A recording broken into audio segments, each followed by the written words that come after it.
Mrs Braganza अपने कुत्ते Bruno को अपनी कॉलोनी में टहला रही थी। उनका कुत्ता उनको काफी दूर तक ले आया था।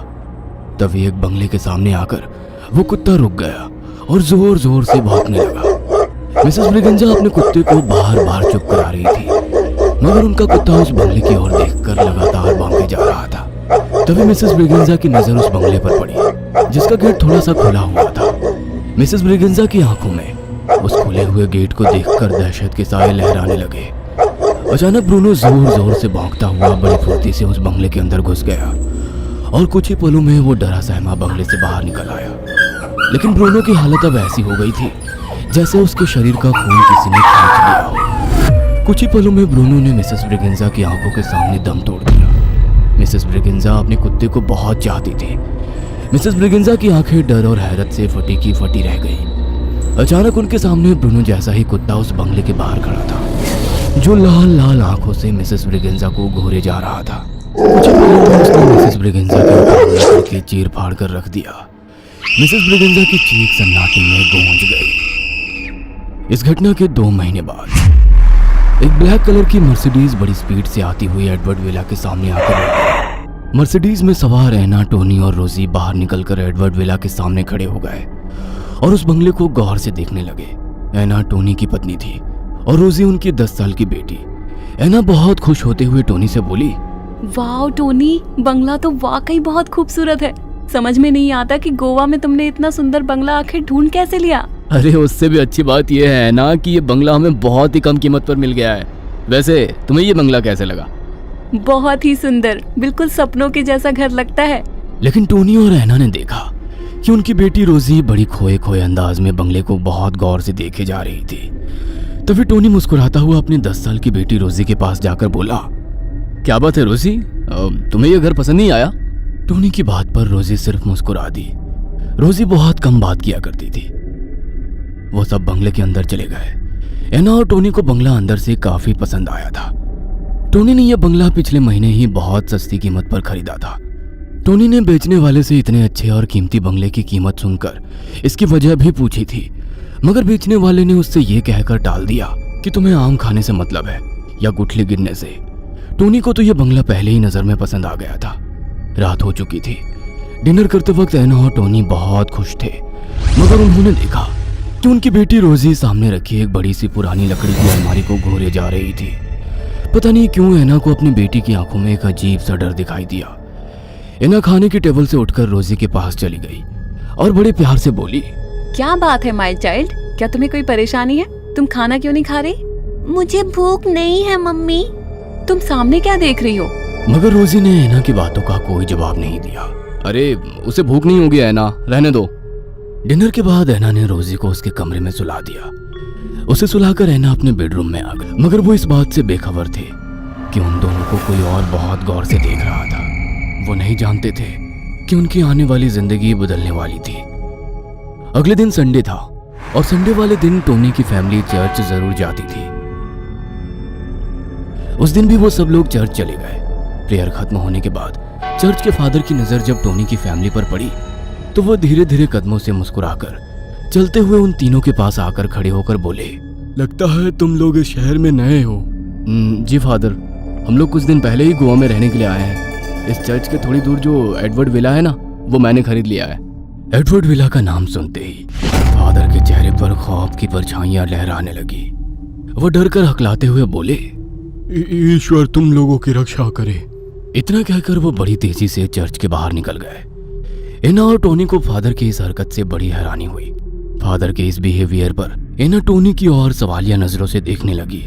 टोनी कंधा उचकाकर बोला, हो सकता है उन्हें कहीं जाना हो, इसमें इतनी टेंशन लेने वाली क्या बात है, चलो घर चलते हैं। कुछ देर में टोनी, एना और रोजी घर पर आ गए। उन्हें वहां पर रहते हुए 1 महीने से ज्यादा समय बीत गया था, लेकिन दोनों ने चर्च जाना छोड़ दिया था। लेकिन रोजी अब फिक्र से डेली चर्च जाने लगी थी। एक रात अचानक एना को बहुत जोरों से प्यास लगी। टोनी गहरी नींद में सो रहा था। एना ने अपने बेड के बगल में रखी हुई पानी की बोतल उठाई तो उसने देखा पानी की बोतल पूरी खाली थी। एना पानी लेने के लिए अपने कमरे से बाहर फ्रिज के पास आ गई। वह फ्रिज से पानी की बोतल निकालकर पीने लगी। तभी उसकी नजर रोजी के कमरे पर पड़ी। उसने देखा रोजी का कमरा खुला हुआ था और वहां किसी की बातें करने की आवाजें आ रही थी। आवाजें सुनकर एना बुरी तरह से चौंक गई और बड़बड़ाते हुए बोली, इतनी रात में रोजी के कमरे में कौन हो सकता है, और लाइट्स भी ऑन है। इतना कहकर एना रोजी के कमरे की ओर बढ़ गई। जैसे ही उसने रोजी के कमरे का दरवाजा खोला तो उसकी दहशत के मारे आंखें फटी की फटी रह गई। उसने देखा रोजी गहरी नींद में सो रही थी और उसके बेड पर एक अनजान और बड़ा भयानक दिखने वाला व्यक्ति बैठा हुआ था, जिसके चेहरे की खाल फटी हुई थी। उसकी आंखों से खून बह रहा था। तभी वो भयानक चेहरे वाला ऐना को घूरने लगा। अचानक उस भयानक शख्स ने काले धुएं का रूप ले लिया और ऐना की चीख निकल गई। मगर देखते ही देखते वह धुआं ऐना के मुंह के जरिए उसके शरीर के अंदर प्रवेश कर गया। ऐना की चीख से रोजी की आंख खुल गई। उसने देखा उसकी मम्मी बेहद भयानक शक्ल में खड़ी हुई उसे लगातार देखे जा रही थी। ये देखकर रोजी चीखने लगी। चीख सुनकर टोनी तुरंत अपने बेडरूम से उठकर रोजी के कमरे की ओर भाग कर आया। मगर ऐना को देखकर उसकी आंखें डर से सिकुड़ गई। खौफ से उसके जिस्म के रोंगटे खड़े हो गए। उसने देखा ऐना बड़ी स्पीड से दीवार पर छिपकली की तरह चिपक कर उन दोनों को घूरने लगी। ऐना की आंखें इस वक्त बुरी तरह लाल थी। उसके चेहरे का मांस सड़ा हुआ था। ऐना का शरीर इस वक्त ऐसा लग रहा था मानो कि उसे मरे हुए बहुत साल हो गए हो। अचानक ऐना कूद कर नीचे आकर खड़ी हो गई और घुटनों के बल बैठ गई। उसके हाथ पैर टेढ़े हो गए और उसकी जीभ बेहद लंबी हो गई। वो गुर्राते हुए टोनी की ओर देखकर किसी पुरुष की आवाज में बोली, तुम में से कोई नहीं बचेगा।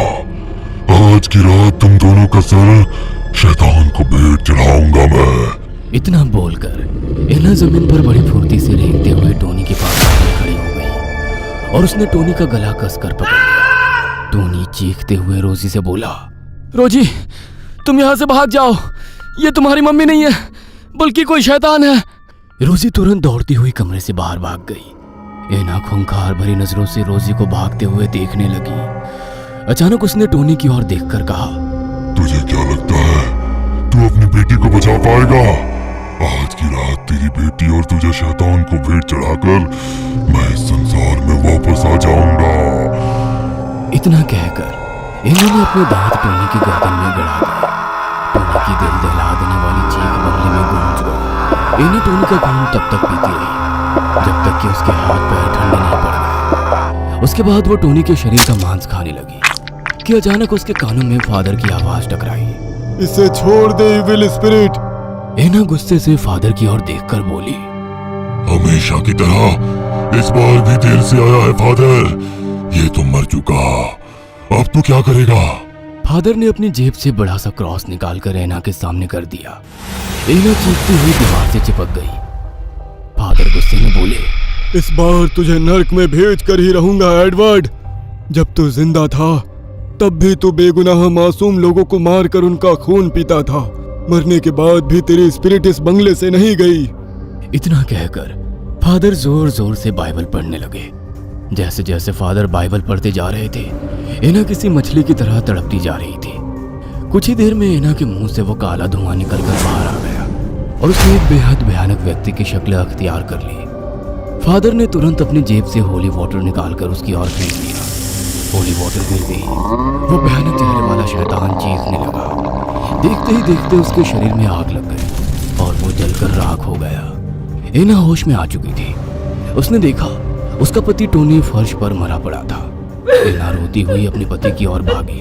थैंक्स बोलो रोजी को माय चाइल्ड, जो सही वक्त पर मुझे यहाँ बुला लाई, वरना ये इविल स्पिरिट तुम दोनों को भी मार डालती और इस दुनिया में आकर कहर ढा देती।